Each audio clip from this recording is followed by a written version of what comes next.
Titanic ship अपने समय का दुनिया का सबसे बड़ा जहाज था। दोस्तों, टाइटैनिक जहाज उस समय इतना बड़ा था कि उस समय की बिल्डिंग्स के हिसाब से उन बिल्डिंगों से भी काफी ज्यादा ऊंचा था। और टाइटैनिक शिप में 3 बड़े फुटबॉल के मैदान आसानी से समा सकते थे।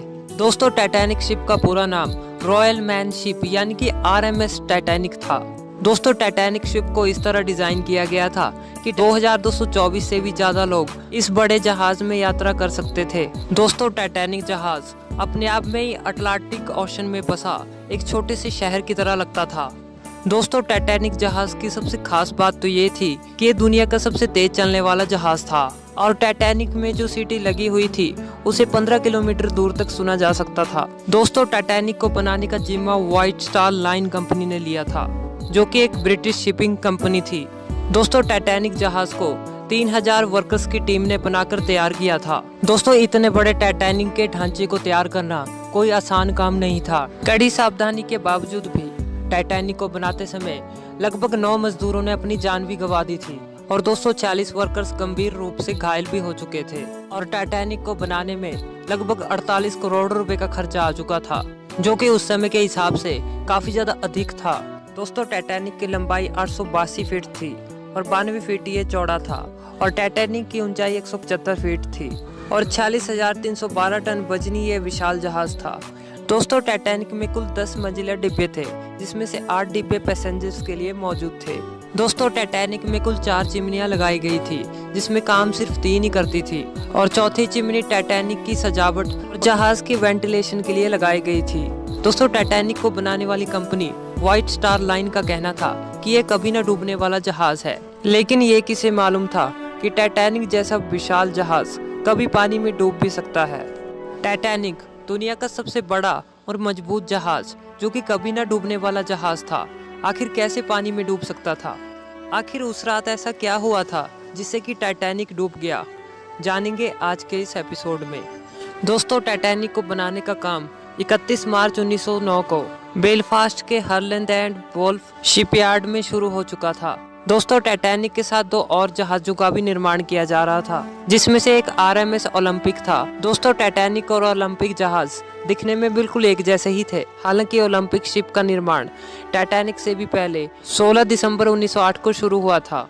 दोस्तों, टाइटैनिक को बनने में कुल 3 साल का समय लग गया था और टाइटैनिक को बनाने में उस समय की सबसे एडवांस टेक्नोलॉजी का भी इस्तेमाल किया गया था।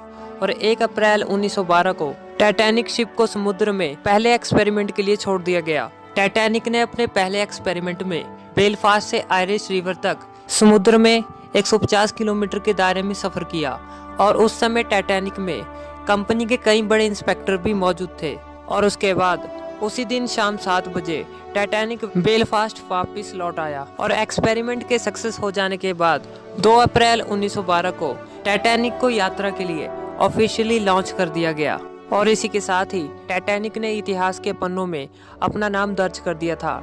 दोस्तों, टाइटैनिक शिप अपनी पहली यात्रा से पहले ही काफी ज्यादा पॉपुलर हो चुका था, क्योंकि उस समय में टाइटैनिक का मुकाबला कोई भी जहाज नहीं कर सकता था। दोस्तों, टाइटैनिक में A क्लास, B क्लास और C क्लास के रूम्स मौजूद थे और A क्लास रूम सबसे लग्जरी था। टाइटैनिक में यात्रा करने के लिए फर्स्ट क्लास का टिकट 2.70 लाख रुपए का था, सेकंड क्लास का टिकट 1 लाख रुपए और थर्ड क्लास का टिकट 2000 रुपए का था। इसके अलावा टाइटैनिक में यात्रियों के लिए कई सुविधाओं का भी पूरा ध्यान रखा गया था। दोस्तों, टाइटैनिक के अंदर एक सुंदर सा स्विमिंग पूल भी मौजूद था, जिसमें यात्री आसानी से स्विमिंग कर सकते थे। और डेली योगा करने वालों के लिए टाइटैनिक में एक योगा रूम भी मौजूद था। इसके अलावा एंटरटेनमेंट के लिए स्क्वैश कोर्ट गेम भी मौजूद थी। इसके अलावा नहाने के लिए टाइटैनिक में एक एक्सपेंसिव टर्किश बाथरूम भी मौजूद था, जो कि काफी ज्यादा लग्जरी था। टाइटैनिक में एक एक्सपेंसिव कैफे भी मौजूद था, जिसमें वेज और नॉन वेज में कई प्रकार की खाने की चीजें भी उपलब्ध थी। दोस्तों, फोटोग्राफी करने के लिए टाइटैनिक में एक स्पेशल रूम भी मौजूद था। और इतना ही नहीं, टाइटैनिक में फर्स्ट क्लास और सेकंड क्लास के लिए 2 अलग अलग लाइब्रेरीज भी मौजूद थी। इसके अलावा टाइटैनिक में फर्स्ट क्लास और सेकंड क्लास के यात्रियों के लिए 4 लिफ्टें भी लगाई गई थी। और इतना ही नहीं, थर्ड क्लास के यात्रियों के लिए भी टाइटैनिक में अच्छे खाने की व्यवस्था की गई थी। और इसके अलावा टाइटैनिक में सबसे एडवांस इलेक्ट्रिसिटी सिस्टम भी लगाया गया था। दोस्तों, अब टाइटैनिक अपनी पहली यात्रा के लिए पूरी तरीके से तैयार था। दोस्तों, टाइटैनिक की पहली यात्रा इंग्लैंड के साउथहैम्पटन से अमेरिका के न्यूयॉर्क सिटी तक तय की गई थी और टाइटैनिक के कैप्टन एडवर्ड जॉन स्मिथ थे। दोस्तों, ये 10 अप्रैल 1912 का समय था जब टाइटैनिक 2200 यात्रियों को लेकर साउथहैम्पटन से न्यूयॉर्क के लिए रवाना हो गया। दोस्तों, टाइटैनिक में मौजूद यात्रियों में कई अमीर लोग भी मौजूद थे और उस समय का सबसे अमीर व्यक्ति जैकब एस्टर भी टाइटैनिक में मौजूद था। दोस्तों, टाइटैनिक में मौजूद सभी यात्री काफी ज्यादा खुश थे और एक अच्छी जिंदगी जीने के लिए अमेरिका जा रहे थे। और टाइटैनिक में कुछ यात्री ऐसे भी मौजूद थे जो कि टाइटैनिक के एक ट्रिप के लिए ही जहाज में चढ़े थे, पर उन यात्रियों को ये तक मालूम नहीं था कि टाइटैनिक कभी अमेरिका पहुंच ही नहीं पाएगा। दोस्तों, टाइटैनिक में एक दिन में करीब 825 टन कोयले का इस्तेमाल होता था और वो 100 टन राख हर रोज निकालता था। और टाइटैनिक में हर रोज 14,000 गैलन पीने का पानी का इस्तेमाल होता था। जहाज में 40,000 अंडे रोज खर्च हो जाते थे और 1500 गैलन दूध लग जाता था। जहाज में 20,000 बियर और 1500 वाइन बॉटल ऑन बोर्ड थी। इसके अलावा टाइटैनिक जहाज में 8,000 सिगार भी इस्तेमाल होते थे। दोस्तों, टाइटैनिक साउथहैम्पटन से काफी आगे निकल चुका था। समुद्र में चारों तरफ तेज हवाएं भी चल रही थी, जिसके कारण मौसम में हल्की ठंडी भी थी। इसी समय टाइटैनिक के प्रथम ऑफिसर ने टाइटैनिक की स्पीड को बढ़ाने का आदेश दे दिया ताकि टाइटैनिक टाइम से पहले ही अमेरिका पहुंचकर यात्रियों और मीडिया को हैरान कर दे। टाइटैनिक शाम की रोशनी में आगे बढ़ रहा था, वहीं नीचे पानी में बहुत सारी डॉल्फिन्स करतब कर रही थी। टाइटैनिक को सफर में निकले हुए लगभग 3 दिन हो चुके थे और टाइटैनिक में एक दुर्घटना भी घट चुकी थी। दरअसल टाइटैनिक के एक निचले हिस्से के भाग में पिछले 3 दिनों से आग लगी हुई थी, जो कि टाइटैनिक में मौजूद यात्रियों के लिए खतरा भी बन सकती थी। और टाइटैनिक में यह आग उस समय लगी थी जिस समय टाइटैनिक अपनी पहली यात्रा के लिए साउथहैम्पटन से निकलने वाला था और इसका पता कैप्टन समेत सभी अधिकारियों को भी था। परंतु इसके बावजूद भी यात्रियों को इसकी जानकारी नहीं दी गई, क्योंकि अगर ऐसा किया जाता तो टाइटैनिक की यात्रा को रद्द करना पड़ता और टाइटैनिक के सारे टिकट्स पहले ही बिक चुके थे, जिससे कि कंपनी को भारी नुकसान उठाना पड़ता, जिससे कि टाइटैनिक के इस बड़े खतरे को नजरअंदाज कर दिया गया और टाइटैनिक को अपनी पहली यात्रा के लिए रवाना कर दिया गया। दोस्तों, हालांकि 4 दिन तक टाइटैनिक का सफर बिल्कुल अच्छा गया और टाइटैनिक में मौजूद यात्री भी काफी ज्यादा खुश थे, क्योंकि लोगों को उस समय सबसे लग्जरी जहाज में यात्रा करने का मौका मिल रहा था।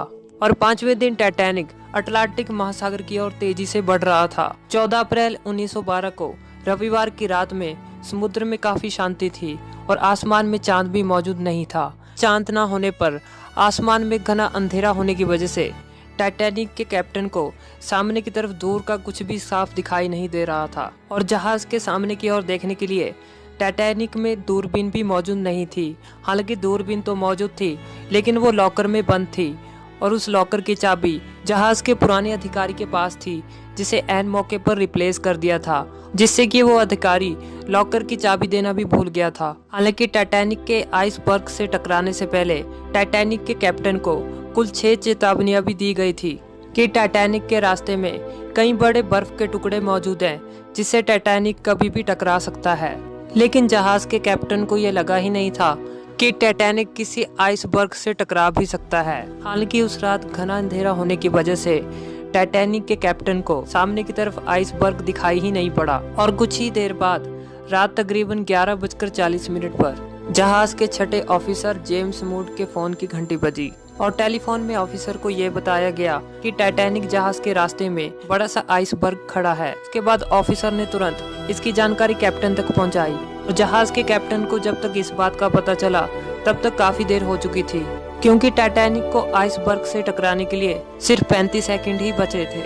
जानकारी मिलते ही टाइटैनिक जहाज की पूरी टीम एक्शन में आ गई और उसके बाद क्वार्टर मास्टर रॉबर्ट हिटलेज ने जहाज को बाईं तरफ मोड़ने और इंजन को बंद करने का आदेश दे दिया था और साथ ही जहाज के ऑपरेटर्स को टाइटैनिक को तेजी से पीछे लेने का भी आदेश दिया। लेकिन जहाज के तेज रफ्तार होने की वजह से जहाज को पीछे की तरफ लेना और उसे मोड़ना लगभग नामुमकिन हो चुका था और उस समय जहाज के रडार में भी गड़बड़ी आ चुकी थी। उस रात टाइटैनिक जहाज 39 किलोमीटर प्रति घंटे की रफ्तार से काफी तेजी से आइसबर्ग की ओर बढ़ता जा रहा था और कुछ ही सेकंड्स में टाइटैनिक आइसबर्ग से टकरा गया।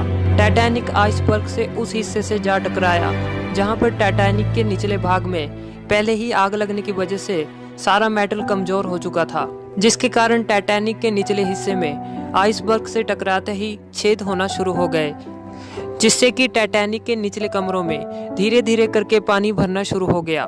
उस समय टाइटैनिक में मौजूद सभी यात्री लगभग सो रहे थे, जिसके कारण कुछ यात्रियों को यह पता ही नहीं चला कि टाइटैनिक आइसबर्ग से टकरा गया है। टाइटैनिक के निचले हिस्से में पानी भरना शुरू हो चुका है। हालांकि उसके बाद टाइटैनिक में मौजूद ऑफिसर्स ने सोए हुए सभी यात्रियों को जगाया और उन्हें लाइफ बोट की ओर तुरंत जाने के लिए कहा। जैसे ही यात्री को ये पता चला कि टाइटैनिक के निचले रूम्स में पानी भरना शुरू हो चुका है, तब यात्री नीचे से जहाज के ऊपर की ओर भागने लगे।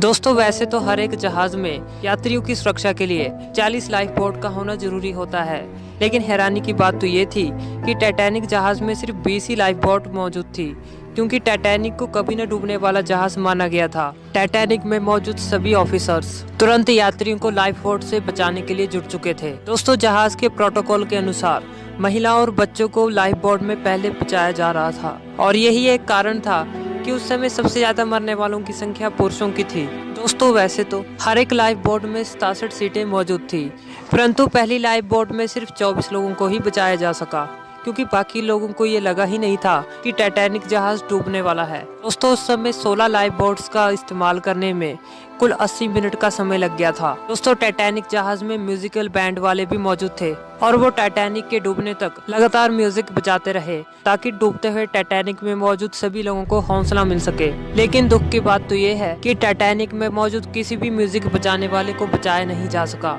और टाइटैनिक के साथ उनके भी पानी में डूबकर मौत हो गई। दोस्तों, टाइटैनिक द्वारा कई रॉकेट्स को भी आसमान में छोड़ा जा रहा था, ताकि इस मैसेज को देखकर कोई दूसरा जहाज हेल्प के लिए आ जाए, लेकिन कोई भी दूसरा जहाज हेल्प के लिए वहां पर नहीं पहुंच पाया, और देखते ही देखते टाइटैनिक शिप अटलांटिक ओशन में डूबने लगा। दोस्तों, टाइटैनिक के आगे का हिस्सा धीरे धीरे पानी के अंदर जाने लगा और इसके पीछे का हिस्सा पानी के तल से ऊपर उठने लगा, और अधिक भार होने की वजह से टाइटैनिक के बीच से 2 हिस्से हो गए, और 15 अप्रैल को ठीक रात 2:20 में 3 घंटे के अंदर टाइटैनिक अटलांटिक ओशन की गहराइयों में समा गया, और इसी के साथ ही 1500 लोगों ने अपनी जान गंवा दी थी। हालांकि ज्यादातर यात्रियों को लाइफ जैकेट्स भी दी गई थी, लेकिन उस रात अटलांटिक महासागर में जमा देने वाली ठंड थी, जिसके कारण अटलांटिक महासागर का पानी का टेम्परेचर -2 डिग्री तक पहुंच चुका था, जिससे लोगों के पानी में डूबते ही तकरीबन 10 मिनट के अंदर उनकी मौत हो गई। और इस भयानक हादसे में सिर्फ 709 लोगों की ही जान बचाई जा सकी, क्योंकि टाइटैनिक में सिर्फ 20 ही लाइफ बोट्स मौजूद थी, जबकि टाइटैनिक 64 लाइफ बोट्स ले जाने के लिए बना था। हालांकि टाइटैनिक के दुर्घटना के बाद कार्पथिया जहाज सुबह 4 बजे यात्रियों की सहायता के लिए तो पहुंच गया, लेकिन उस समय काफी देर हो चुकी थी, और 18 अप्रैल 1912 को कार्पिया जहाज कुछ जिंदा बचे यात्रियों के साथ न्यूयॉर्क पहुंच गया। यदि उस समय टाइटैनिक में दूरबीन मौजूद होती तो शायद टाइटैनिक आइसबर्ग से ना टकराता और 1500 लोगों को अपनी जान ना गंवानी पड़ती। हालांकि ज्यादा से ज्यादा लोगों की जान बचाई जा सकती थी, जिससे कि लापरवाही के चलते कुछ ऐसी छोटी छोटी गलतियां की गई थी, जिन्होंने अंत में जाकर भयानक दुर्घटना का रूप ले लिया। हालांकि दुर्घटना में जान गंवा बैठे लोगों में से सिर्फ 306 लोगों की ही लाशें मिल पाई।